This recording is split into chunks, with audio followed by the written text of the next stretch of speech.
진돗개의 원산지는 한국이며 처음으로 발견된 섬인 진도의 이름을 따서 명명되었습니다. 그 이전에는 이 섬이 본토로부터 고립되어 있었기 때문에 대부분의 사람들은 진돗개의 존재를 알지 못했습니다. 캐나다 CNN 기자가 몰래 촬영한 맹견이라 불리던 진돗개 한밤중 행동에 전 세계인들 3초 만에 눈물 쏟아낸 이유. 실제 상황. 진돗개는 저게 가능하다고. 여기 캐나다 노바스코샤라는 시골 마을에는 12월에 매서운 한파가 차갑게 내려앉아 있습니다. 그런데 불빛 하나 없는 캄캄한 밤에 한 가정의 대형견이 우렁차게 짖기 시작하는데요. 민원 신고까지 빗발치자 참다 못해 손전등을 들고 나가 개를 끌고 들어오려고 합니다.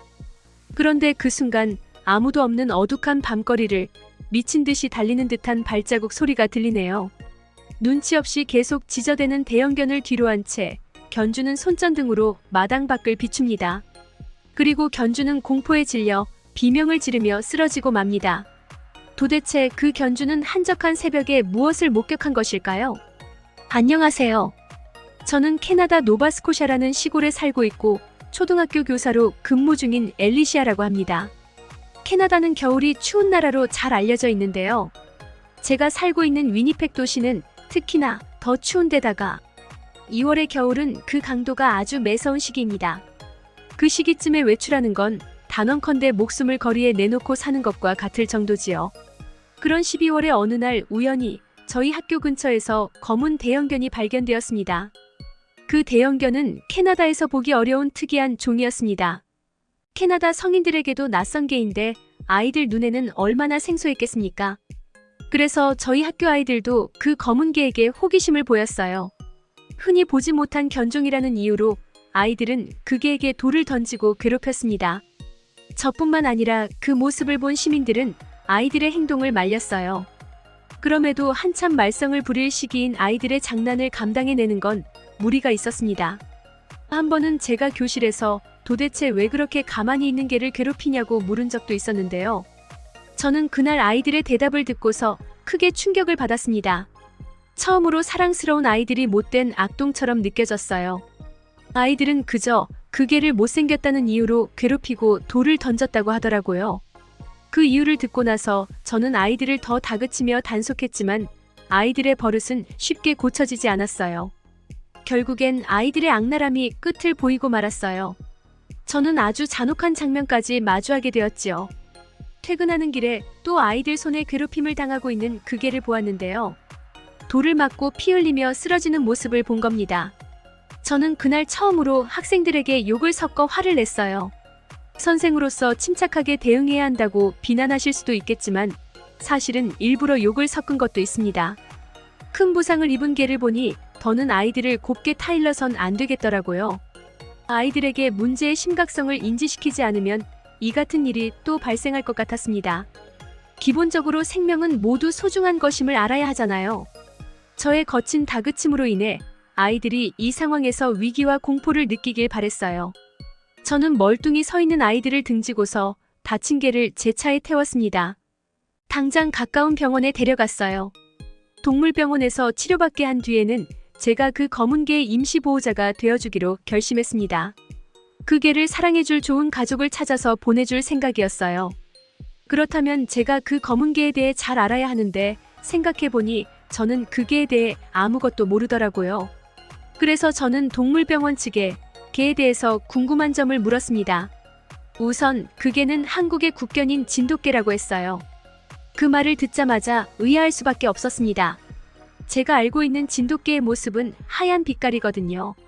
그래서 안 물어볼 수가 없었어요. 왜 이 진돗개는 까만색이냐고, 혹시 돌연변이냐고 물었죠. 저는 의사 선생님의 답변 덕분에 진돗개에 대해서 더욱 풍부한 지식을 얻을 수 있었어요. 진돗개는 종류가 많아요. 흔히들 알고 있는 백구 말고도 황구, 제구, 블랙탄, 호구, 내눈박이, 흑구 등이 있는데 이 개는 흑구라서 온몸이 검정색인 거예요. 백구, 황구와 달리 나머지 진돗개는 한국의 국견종이라고 해도 천연기념물에 등록된 종류는 아니라서 잘 알려지지 않은 것이라고 했습니다. 특히 흑구는 유럽에서 독특한 생김새 때문에 미움을 받는 개라고 합니다. 우리 학교 학생들에게 미움받던 개의 모습이 떠오르면서 왠지 그런 신세를 타고난 흑구가 불쌍하게 느껴졌어요. 생김새 때문에 미움을 주는 건 어느 생명체에게도 해선 안 될 짓이라고 생각하거든요. 그렇기 때문에 더더욱 정말 좋은 보호자를 찾아주어야겠다는 생각이 들더라고요. 그런데 보호자를 찾아주는 것이 제 마음과 달리 쉽지 않을 것 같았어요. 흑구는 오랜 방치와 학대 속에서 기본적인 돌봄조차 받지 못한 유기견이었습니다. 부상뿐만 아니라 각종 질병과 세균 감염으로 추가적인 치료가 필요한 상태였어요. 게다가 의사 선생님이 보기에 흑구는 사회성이 결여되어 사람과의 유대가 제대로 형성되지 않은 것 같다고 합니다. 그래서 흑구의 몸의 상처와 질병은 회복될지라도 마음속에 깊이 박힌 고통은 쉽게 회복하지 못할 거라고 했어요. 예상 밖의 난관을 마주해 당황스러웠어요. 그래도 희망이 없진 않았습니다. 의사 선생님 말로는 진돗개는 영리하기 때문에 구조해준 사람의 은혜를 기억한다고 합니다.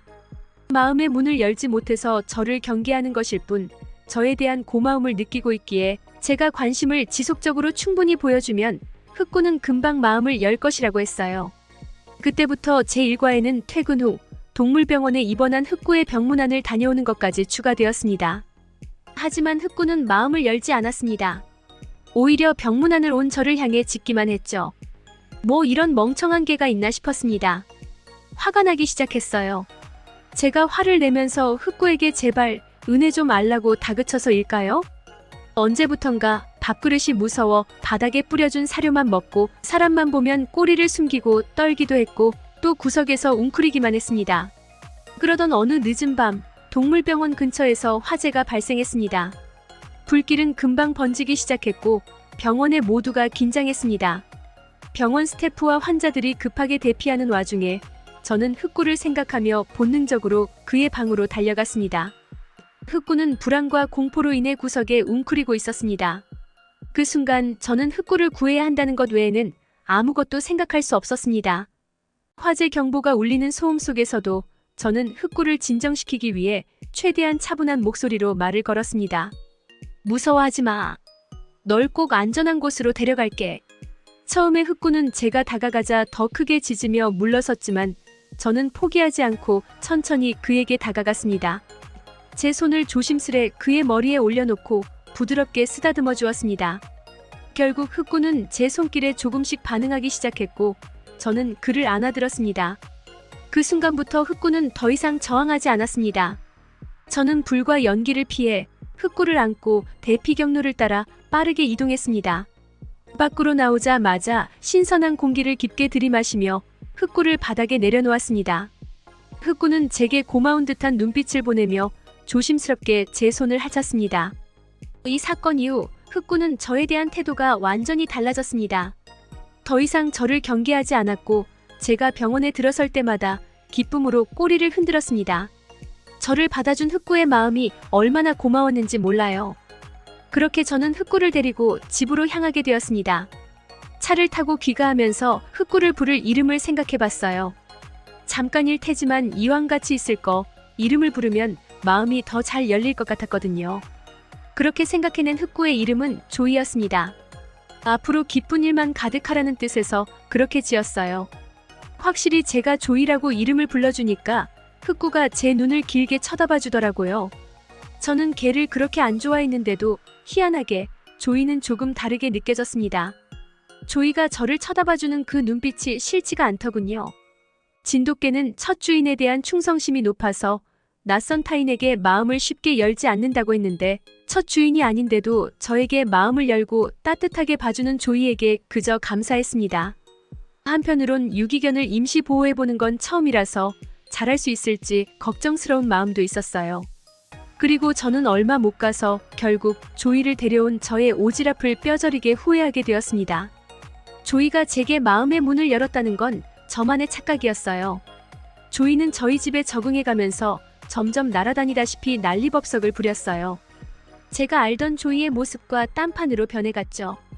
조이가 하는 짓이 장난인지 저를 괴롭혀서 스트레스를 풀기 위함인지 모르겠으나 그 수위가 제 입장에선 도무지 이해할 수 없을 지경이었습니다. 그날은 평범한 퇴근길이었습니다. 직장에서의 장시간 근무 후 잔뜩 지쳐서 집으로 돌아왔었죠. 문을 열고 집 안으로 들어서는 순간 제가 느낀 것은 집의 아늑함과 조용함 대신 상상도 못했던 충격과 공포였습니다. 거실 바닥, 평소와 다름없이 깨끗하고 정돈된 그 공간에는 제 몸만한 길이의 죽은 뱀이 누워 있었습니다. 제 입에서는 제어할 수 없는 비명이 터져 나왔습니다. 보자마자 얼마나 소리를 질렀는지 몰라요. 그런데 조이는 뭐가 그리 신나는지 제 비명 소리에 꼬리를 흔들면서 펄쩍펄쩍 뛰고 난리더라고요. 뒤늦게 정신을 부여잡고 살폈을 땐 조이가 물고 온 그 죽은 뱀이 야생뱀이 아니라는 걸 알았습니다. 누군가 키우고 있던 반려뱀으로 보였어요. 도대체 주인이 있는 뱀을 어떻게 물어다 온 건지 물어볼 수도 없어서 답답했습니다. 게다가 뱀은 이미 죽어 있으니 이 뱀이 원래 죽어 있었는지 아니면 조이 때문에 죽은 건지 알아낼 수가 없어서 더 난처했어요. 주인이 찾아온다면 빼도 박도 못하게 조이의 잘못이 돼버리게 생겼으니까요. 아니나 다를까 반려뱀을 잃은 뱀 주인이 경찰에 신고하여 결국 우리 집까지 찾아오는 사태가 벌어졌습니다. 아니나 다를까 반려뱀을 잃은 뱀 주인이 경찰에 신고하여 결국 우리 집까지 찾아오는 사태가 벌어졌습니다. 저는 개가 죽은 뱀을 물어왔다는 말도 안 되는 이유를 최대한 이해할 수 있도록 말이 되게 변명했어요. 그리곤 고개 숙여 사죄하며 돈으로 배상까지 하고 말았죠. 그날 밤엔 유독 심하게 조이를 야단쳤습니다. 그런데도 조이의 악취미는 멈추지 않았습니다. 조이는 죽은 뱀을 시작으로 새, 개, 쥐 등의 사체를 계속 물어왔어요. 보아하니 제가 큰 뱀 때문에 야단치니까 그 이후엔 작은 사체들만 물어오는 것 같더라고요. 쓸데없는 데서 영리한 모습을 보이니까 기가 막힐 노릇이었습니다. 저는 결국 안 되겠다 싶어 마당에다 조이의 집을 만들어주고 묶어놨어요. 물론 그렇게까지 하고 싶진 않았습니다. 그러나 조이도 저도 스트레스를 줄이고 함께 지내려면 합의점을 찾는 것이 중요했어요. 조이한텐 미안하지만 진돗개는 원래 밖에서 키우는 반려견이라고 하니 마당으로 내보내는 게 오히려 조이에게 더 좋을 것 같기도 했습니다. 물론 아주 추운 캐나다 겨울 야외에서도 잘 지낼 수 있을지는 의문이었으나 그때는 제 알바가 아니란 생각이 들었습니다. 혹시 추울까봐 조이에게 옷을 사다 입혀주었어요. 전기장판도 계집 안에 깔아주었고요. 그리고 역시 그 방법이 잘못되었다는 걸 그날 새벽에 깨닫고 말았습니다. 저는 진돗개가 이렇게 잠이 없는 동물인 줄 몰랐어요. 마당 밖으로 내보낸 첫날뿐만 아니라 그 뒤로도 밤마다 얼마나 짖어대는지.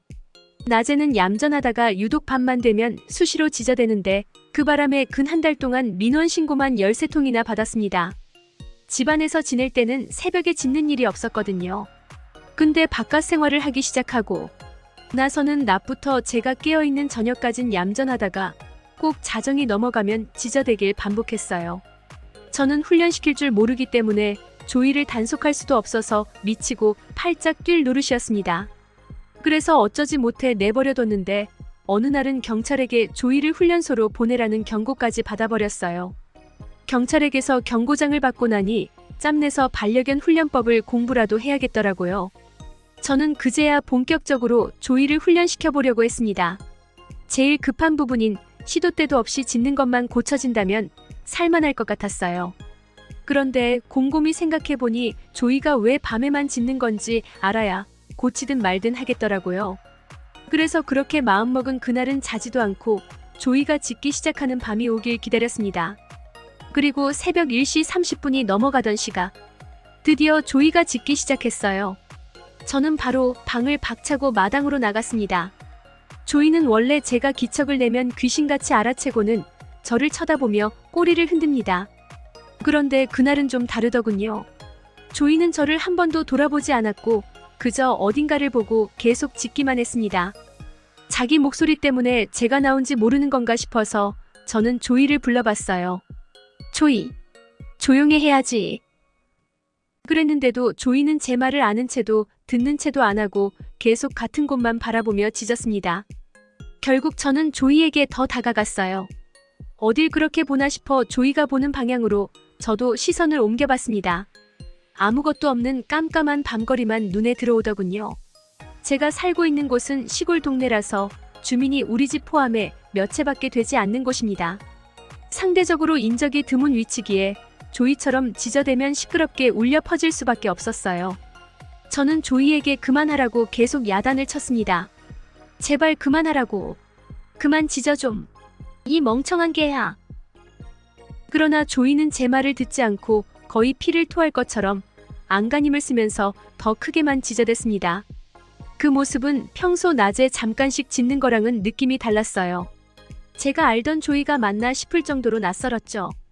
이렇게 피토할 듯 짖어대니 민원 신고가 줄줄이 들어올 만하다 싶었습니다.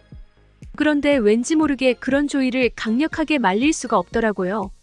작정하고 다그치며 조이를 억지로 집 안으로 데리고 들어갈 수도 있었는데 마치 조이의 행동이 무슨 메시지를 주는 듯한 느낌이 들었습니다. 자꾸 어느 한쪽만 보고 있는 조이의 행동이 너무 의문스러워서 저는 집에 들어가 손전등을 들고 나왔어요. 조이가 짖는 쪽으로 손전등을 비춰보았습니다. 조이가 제게 알려주고자 하는 것이 있다고 믿어졌기 때문이었죠. 하지만 역시나 제 눈에는 아무것도 보이지 않았고 실제 아무것도 없었습니다. 저는 그만 조이를 진정시키고 이제 진짜 데리고 들어가려 했어요. 그러던 그 순간 어디서 의문의 소리가 들리기 시작했습니다.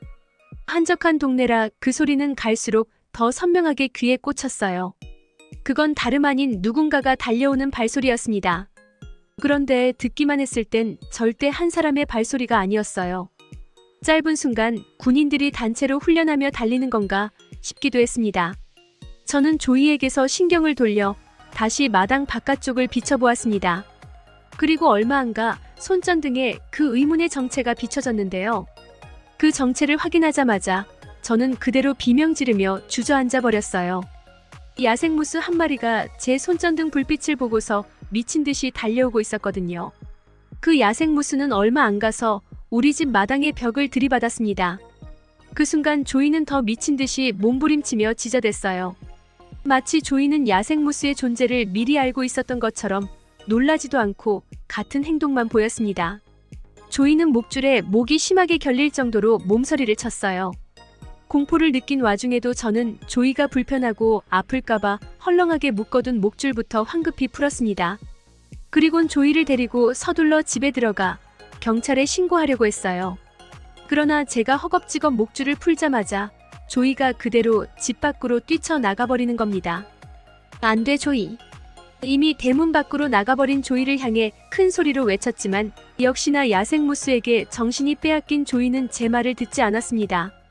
그렇다고 제가 직접 나가서 조이를 잡아올 수도 없었어요. 캐나다의 야생무스들은 유독 덩치가 크거든요.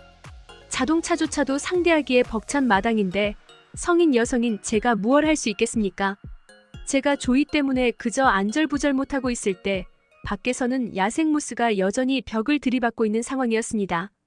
야생무스의 공격이 계속된다면 벽이 금세 허물어져 버릴지도 모를 일이었어요.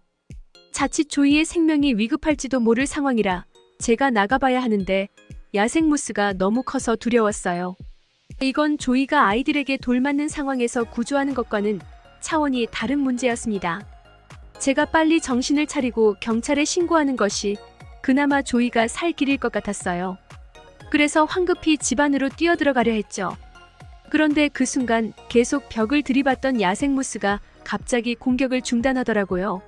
알고 보니 계속해서 하찮게 짖고 있는 조이에게 관심이 옮겨간 거였습니다. 그 이후에 이어진 조이의 돌발 행동은 그나마 구조할 수 있겠단 희망을 붙들고 있던 제 마음을 단번에 무너뜨려 버렸습니다. 조이는 야생무스의 관심을 오롯이 혼자 안고서 그대로 달아나 버렸어요. 그런 조이의 뒤를 야생무스가 따라서 쫓았습니다. 그 바람에 야생무스는 자연스레 동네에서 멀어지게 되었어요. 어떻게 보면 저와 동네는 무사히 위기 상황에서 벗어난 것이었죠. 그 이후 저는 떨리는 다리를 애써 힘주고서 달려가 당장 경찰에 신고했습니다. 그러나 경찰이 와도 주변을 수색하는 것 말고는 할 수 있는 게 없었어요. 사실 경찰이 해결해 줄 수 없을 거란 걸 알고는 있었지만 그래도 기댈 곳이 경찰밖에 없었습니다. 신고한 당일에는 야생무스도 조이의 흔적도 발견하지 못한 채 수색이 끝났어요. 경찰들은 철수했지만 저는 그럴 수가 없었습니다. 저는 한숨도 못 자고 그 추위에 마당을 서성이며 조이가 돌아오기만을 기다렸습니다. 조마조마하게 기다리면서 별의 별 생각을 다 했는데요. 문득 동물병원에서 해줬던 의사의 말이 떠오르더라고요. 진돗개는 강추위에 약해서 사실상 캐나다에서 살기엔 힘든 견종이에요. 캐나다의 12월은 혹한기를 넘어선 수준입니다. 전기장판이라도 있는 계집이 아닌 밖을 계속 전전하는 거면 분명 조이의 체력이 급격히 딸릴 것입니다. 조이가 나타나지 않는 동안 정말 온갖 생각이 다 들면서 급기야 조이를 마당 밖으로 내보낸 제 이기심을 탓했습니다. 조이는 그 다음 날에도 해가 뜨고 다시 밤이 되어도 돌아오지 않았습니다. 경찰도 마찬가지로 찾지 못했어요. 결국 저는 조이에게 미안해 눈물까지 보였고 제가 그렇게 울다 지칠 때까지도 조이는 돌아오지 않았습니다. 그럼에도 저는 조이가 다시 나타날 거라 굳게 믿으며 저의 개인적인 치안을 포기하고서 대문까지 열어두었어요. 언제든지 편할 때 들어올 수 있게 하기 위함이었죠. 그렇게 4일 정도가 지난 날이었습니다. 출근 준비하던 중 우연히 창문 밖을 돌아보았더니 열어놨던 대문이 닫혀 있는 겁니다. 그 잠깐 사이에도 혹시나 조이가 못 들어오는 일이 생길까 싶어서 저는 문을 열기 위해 얼른 마당으로 나갔습니다. 그리고 곧 그 자리에 주저앉고 말았어요. 조이가 대문 앞에 쓰러져 있었거든요. 놀란 저는 마음을 추스르고 서둘러 조이에게 달려갔습니다. 조이는 그새 야위어 있었고 몸이 얼음장처럼 차가웠어요. 4일간 얼마나 달렸는지 발톱과 발바닥이 다 갈려 있었습니다. 그리고 무엇보다 제 심장을 떨어뜨렸던 건 조이의 부상이었어요. 멀리서는 조이의 털이 까매서 몰랐는데 가까이서 보니 상태가 꽤 심각해 보일 만큼 피칠갑이 되어